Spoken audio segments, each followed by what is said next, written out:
Hello everyone, how are you doing? This is MD Tech here with another quick tutorial.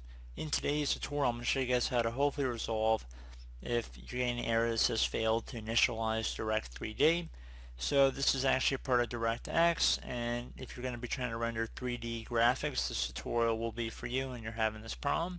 So we're going to jump right into it, and we are going to start by opening up the web browser or any web browser, and you want to navigate over to Google. And you just want to type in DirectX, and then you want to search that up.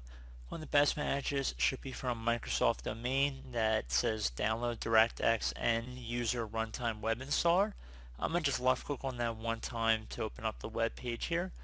And then once you've selected your language, you want to left click on this download button. I'm going to uncheck the box next to MSN default homepage and Bing default search engine. I don't feel like changing that.